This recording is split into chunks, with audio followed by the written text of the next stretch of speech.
Here's another great way to communicate, centering workers and centering regular Americans, regular working class Americans in your messaging, centering their needs in your messaging, and how they are harmed by these sorts of bills that the Republicans are actively trying to pass. Donald Trump said that I should be arrested. He said that I should be deported. He said that I should be denaturalized. And he said those things about me, someone who stands to be the first immigrant mayor of this city in generations, someone who would also be the first Muslim and the first South Asian mayor in this city's history. Less so because of who I am, because of where I come from, because of how I look or how I speak, and more so because he wants to distract from what I fight for. I fight for working people. I fight for the very people that have been priced out of this city, and I fight for the same people that he said he was fighting for. This is the same president who ran on a campaign of cheaper groceries, who ran on a campaign about easing a suffocating cost of living crisis. And ultimately, it is easier for him to fan the flames of division than to acknowledge the ways in which he has betrayed those working class Americans, not just in this city, but across this country, and the ways in which he continues to betray them. Because we know that he would rather speak about me than speak about the legislation that he is shepherding through Washington, D.C. Legislation that will quite literally take health care away from Americans. Legislation that will steal food from the hungry. Legislation that looks to build upon one of the largest transfers of wealth we've seen in recent history in his first administration and do it once again for the very Americans who already have enough. We should be fighting for those that do not have what they need to live a dignified life. That is what I will do, and I am thankful to have the protection and to have the support of so many New Yorkers who have stood up and said how unacceptable this is, including our governor, including members of the labor movement. And ultimately, what I fear for is that if this is what Donald Trump and his administration feel comfortable about saying about the Democratic nominee for the mayor of New York City, imagine what they feel comfortable saying and doing about immigrants whose names they don't even know. Yeah. I still want to talk about Zohran Mamdani, the Democratic nominee to be mayor of New York City, but I want to focus on a little bit of an exchange he has had with President Trump, because President Trump yesterday was asked what would happen if Mamdani stood in the way of ICE arresting undocumented immigrants or apprehending undocumented immigrants in New York City. UK designating Palestine action as a terror group, and Germany increasing the suppression of pro-Palestine voices in addition to blocking efforts to stop the EU from sanctioning Israel. How close are we to Palestine liberation? And what more can regular people do? Just keep up the fight. You should never cave to these assholes. Okay? Straight up. Undocumented imbres? What are you talking about? It's much harder to convince others of this genocide than it should be. My grandma doesn't talk about politics at all, but when the news talks about another genocidal action committed by Israel, she started complaining that it was the Palestinians' fault for electing Hamas. I literally showed her some videos of war crimes committed by Israel. She blatantly said it was AI. She's not religious or very conservative. What can I do? Just keep pushing. Keep pushing. Make your presence unavoidable, okay? Make your presence undeniable. Make your presence unavoidable. Make the truth stand out until it is impossible to ignore. That's it. That's the only thing you can do.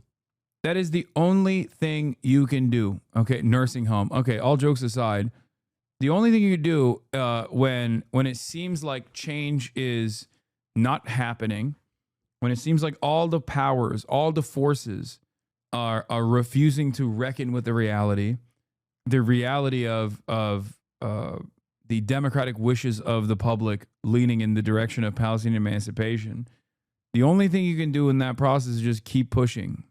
No matter how far or no matter how impossible change feels, okay? You're not going to win every single person, but that should not stop you from continuously saying the truth. I want you to hear what the president said and threatened, and then I want you to hear the response from the Democratic nominee for mayor. We'll have to arrest him. A lot of people are saying he's here illegally. We're going to look at everything. This is good. Behave like you're embarrassed by them. It's the most upsetting thing to grandparents. Act disgusted and ashamed of them and make it clear. True. Your older relatives, whether it be your parents or your grandparents, they have different different pressure points. Okay. It sounds kind of stupid, but it is kind of true. Shame is a very effective mechanism here.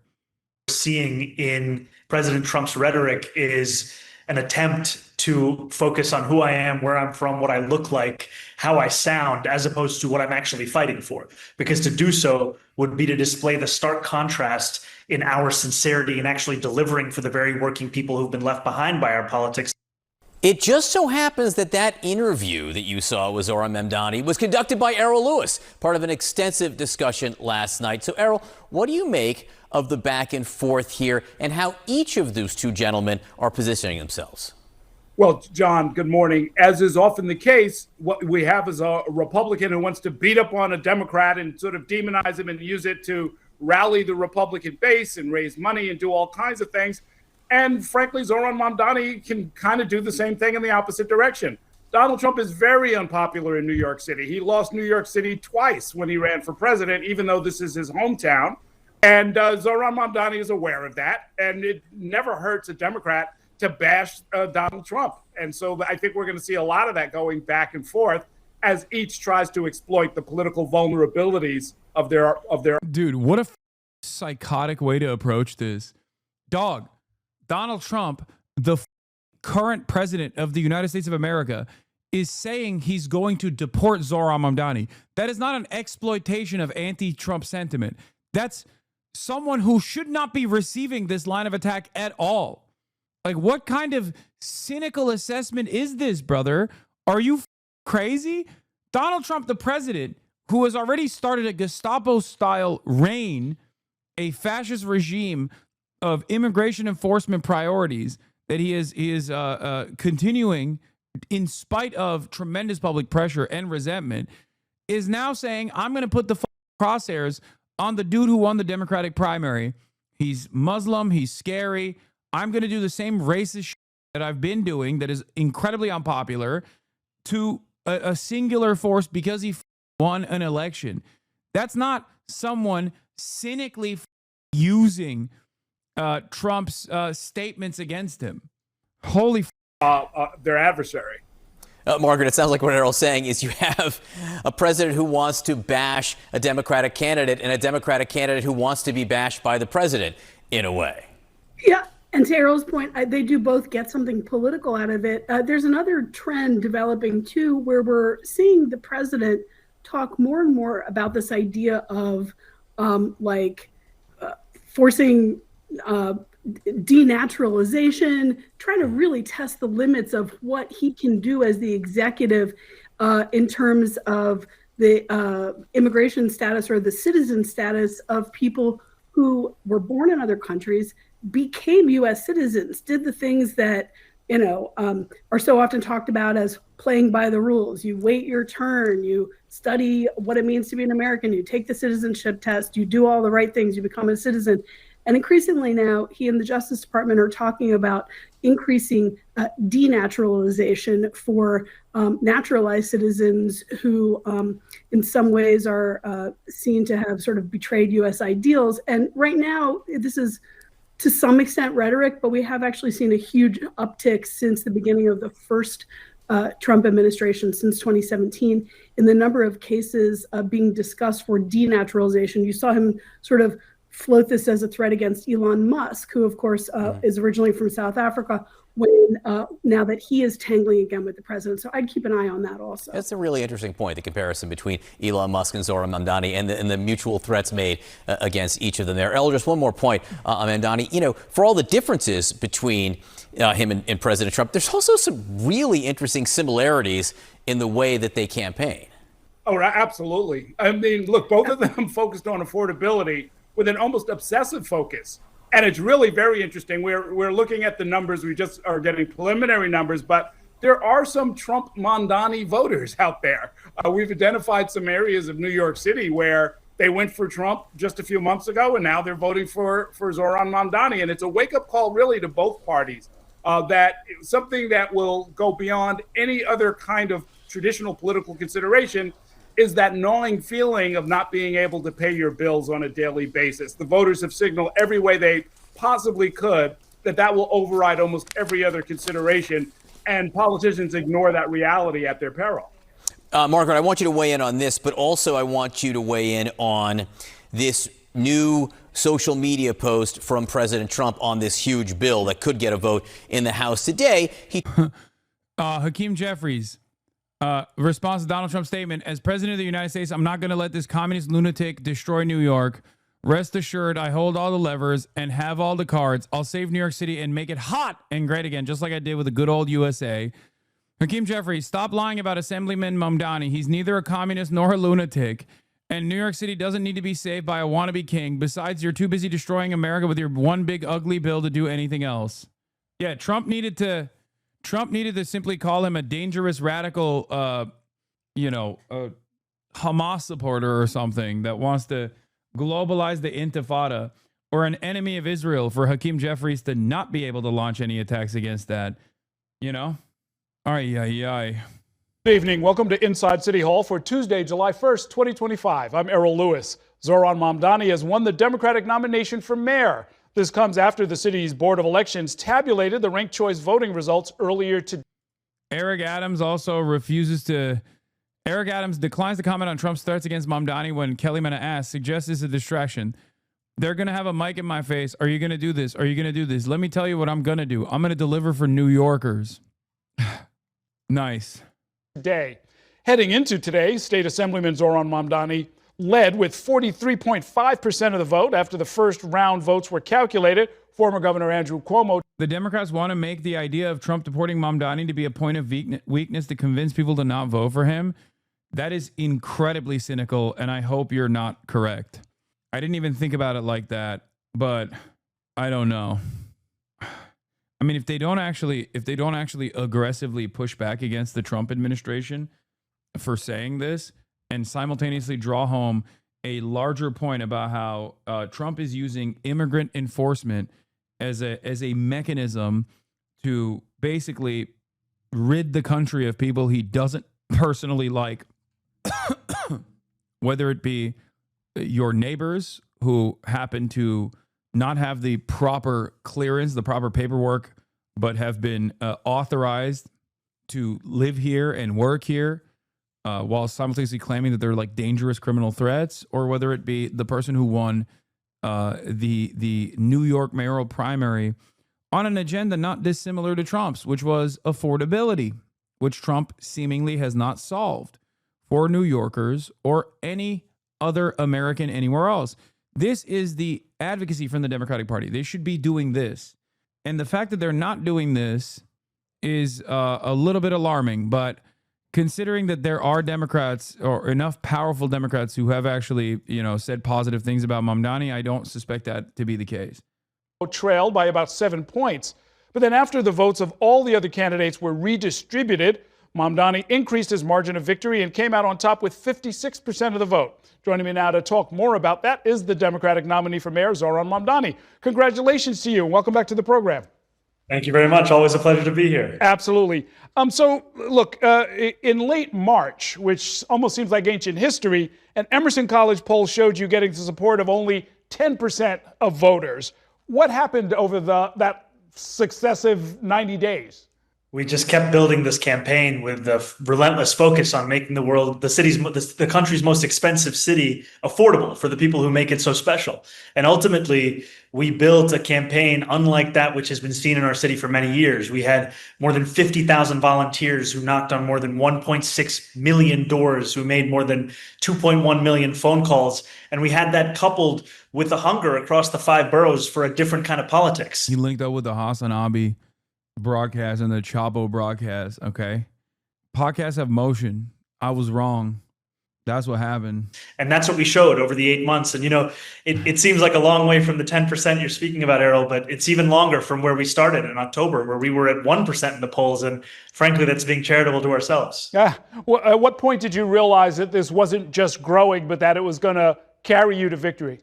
We spent so much of these 8 months outside, speaking to New Yorkers wherever they were. And there was a moment where more and more people had heard about our vision, and where more and more people were finishing my sentences when I was speaking about the platform of freezing the rent or making buses fast and free. And that was when we started to realize that In fact, it wasn't even just going to be the same electorate as 2021. This was going to be a new electorate, one that looked more like the city itself. And that had long been a goal of ours, because it is all too easy to say that democracy is only under attack from authoritarianism from the outside, when in fact it's also under attack from a withering faith from the inside as to its ability to not only relate but respond to the most pressing crises in working people's lives. And so fewer and fewer New Yorkers have been participating in that democracy. And we had looked at 2021 and how only 26% of Democrats had turned out at that time, and 74% stayed home. And one of our hopes was to get more New Yorkers to register to vote, to get more Democrats to come out and vote in a primary.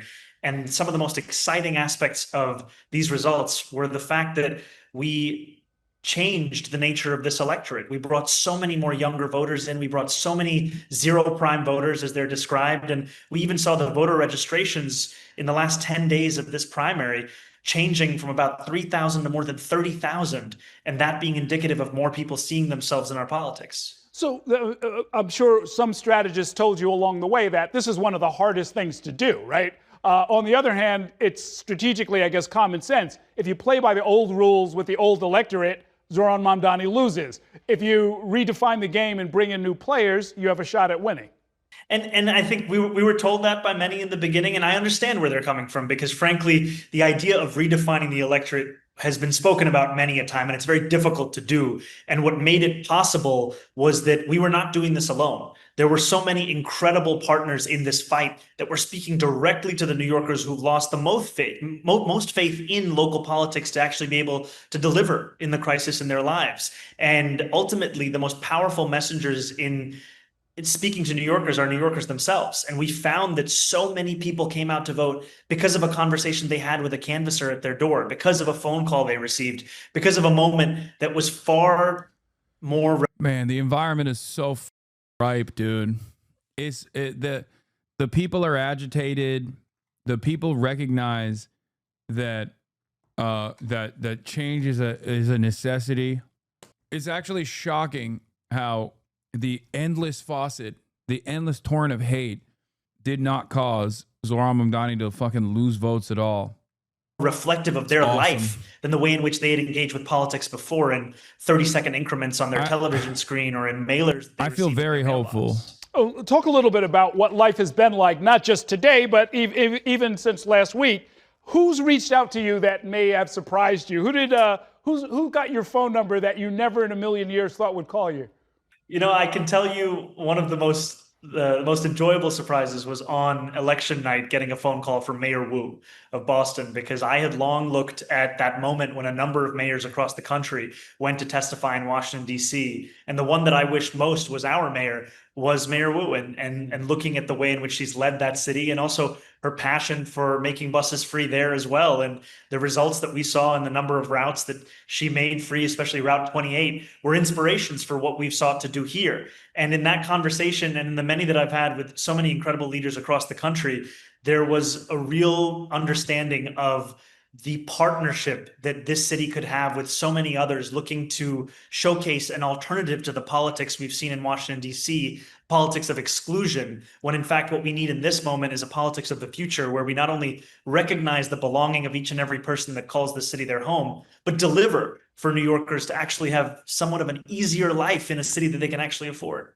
Well, okay, there's at least one political leader who you heard from and about today. I'm sure you've heard it, but let's listen to some of what President Trump, the President of the United States, had to say about you, and then I wanted to get your reaction. Mr. President, your beloved New York City may well be led by a communist soon, Zohran Mamdani, who in his nomination speech said he will defy ICE and will not allow ICE to arrest criminal aliens in New York City. Your message to communist Zohran Mamdani? Well, then we'll have to arrest him. Look, we don't need a communist in this country, but if we have one, I'm going to be watching over him very carefully. A lot of people are saying he's here illegally. We're going to look at everything. Much of that, of course, was false. But I'm particularly interested. This kind of wild talk can actually result in harm in the real world. I was wondering, I guess, first your reaction and whether or not the NYPD has assigned you any additional security. You know, I'm lucky to have security throughout the day, and I appreciate the work of the NYPD. It's time to crusade Iran and Gaza. Mamdani communists. Let's go to war against the left. Hasan Piker getting beat up soon. Mamdani is such an idiot. We will fight the left before they elect the communists. Every infidel shall be hung for treason. Hang Mamdani for treason. Hang Hasan for treason. Yes. Yes. Okay, chatter. Good luck. In making that a reality for me, but also a reality for New Yorkers at large. And ultimately, what we're seeing in President Trump's rhetoric is an attempt to focus on who I am, where I'm from, what I look like, how I sound, as opposed to what I'm actually fighting for. Because to do so would be to display the stark contrast in our sincerity and actually delivering for the very working people who've been left behind by our politics, compared with what President Trump has been able to do. You know, over the same period of time that I've been running has been the moment where President Trump ran a presidential campaign premised on making life easier for working class Americans, on making cost of living that much lower, on actually having cheaper groceries. And he's been unable and uninterested to deliver on any of that, instead focusing on cruelty in the manner that we've just heard today. And what I would tell him is that the last person who couldn't get my name right, we defeated them, and that's what it's going to look like again. Okay, fair enough. As you may have heard, a number of business leaders in the city have been meeting in a state of, I would characterize it as panic. I'm not sure if they would agree, but they seem to be trying to rally support for Eric Adams or even for Andrew Cuomo or anybody in order to try and stop Zohran Mamdani from becoming the mayor. What would your message to them be? My message would be Clapped. Of course they did. They told a Twitch streamer that they are going to be hanged. That I'm excited to meet with them. I'm excited to speak with them, because ultimately my vision for this city is one that includes all of us, and that includes these same business leaders. Crusade LARPers are so funny. They're similar to leftists who LARP about firebombing a Walmart while being afraid of turning on the camera in a Zoom call, but at least the leftist LARPers pretend they're fighting for a better world. Crusade LARPers are such losers that their entire fantasy is about dying in a battle for a world of losers. Or rather, they are also in line with like the government, you know what I mean? They're like, more of this, please. That's what they keep saying. They're like, I love that the government is doing this. More of it, please. I would like more of that. He said, Uhuru. Who are concerned. And I will speak to them about my proposals, my fiscal policy that I've put forward, and ultimately that my vision of this city is one where everyone will thrive.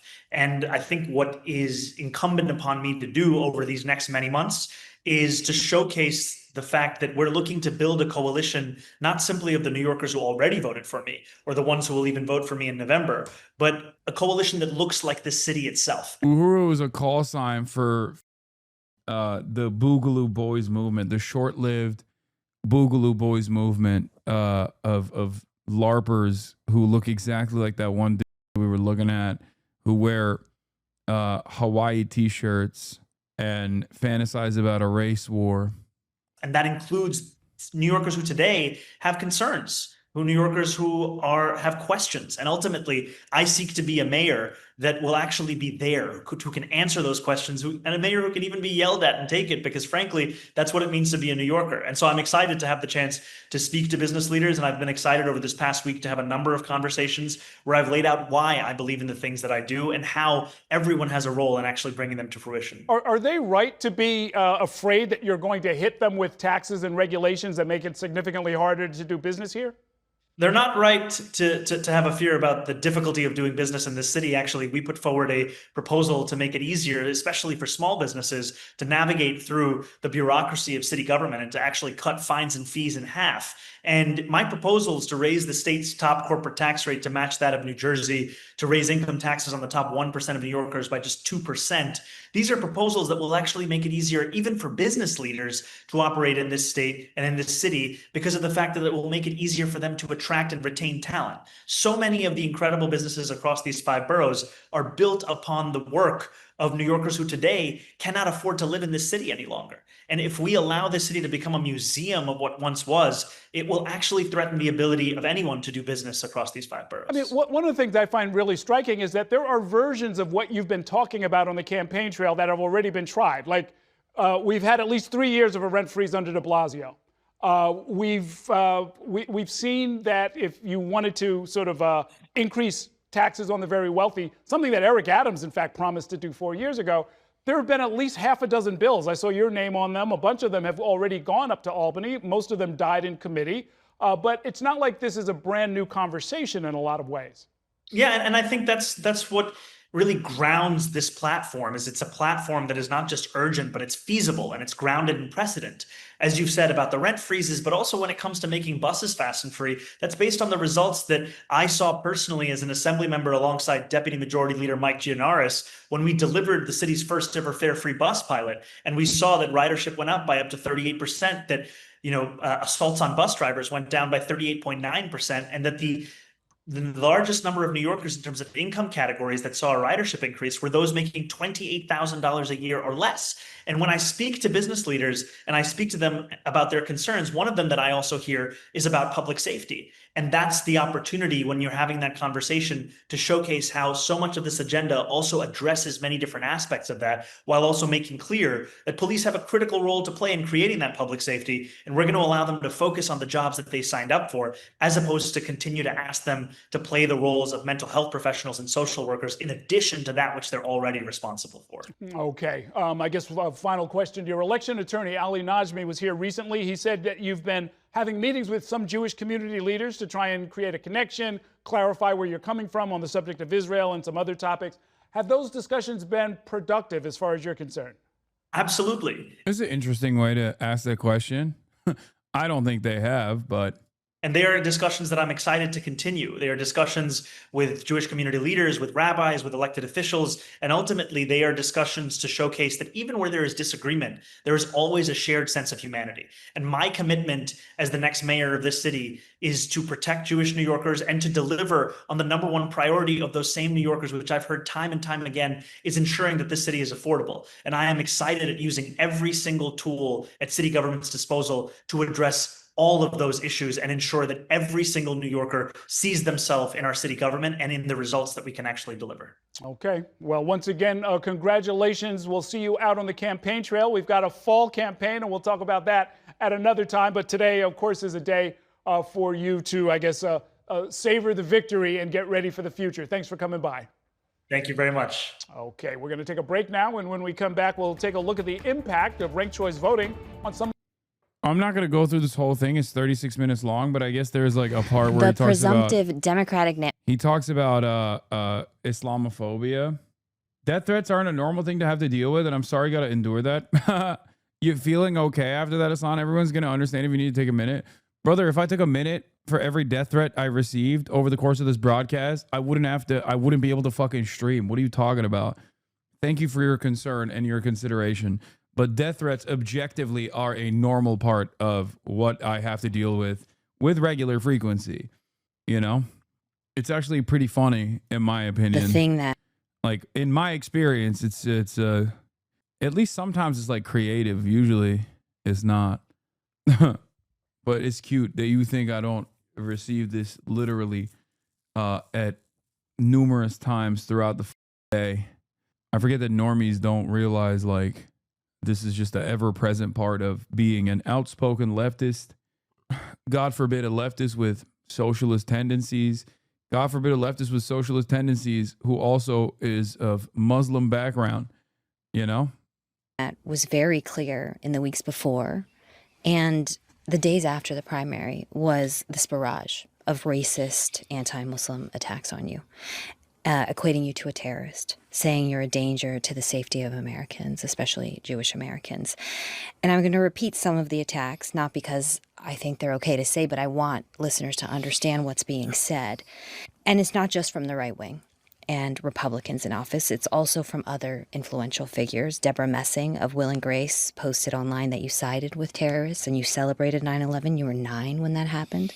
Republican Representative Nancy Mace posted a picture of you in your Eid outfit and wrote, "After 9/11, we said never forget. I think we sadly have forgotten." Republican Representative Andy Ogle called you Little Muhammad and said you need to be deported and is calling for your denaturalization. Were you prepared for this level of bigotry? It's unsurprising, and yet it's still deeply saddening. And it's unsurprising because, as many Muslims in this country know, to exist in public life is to have to deal with this kind of slander at a different scale. And it's part of why so many have thought that the safest place to live is in the shadows. And so much of my hope for this campaign was to bring the margins of our city into the mainstream. It's been very difficult to see just how much of this hatred has been normalized. And as you've said, it's not just Republican congresspeople. It's an actress of a show that I used to watch as a kid. And I think that ultimately my responsibility is to show that our vision for this city, it's a vision that is universal. It's a vision that wants to recognize the belonging of each and every New Yorker. And it's in stark contrast to this exclusionary vision that we see from so many. One that seeks to distract people from an inability to take care of working people by designating the enemies as the other. And one of the most difficult parts of this, however, have been that the threats that have been made on my life and on people that I love are ones that fundamentally transform how you can live. The thing that was very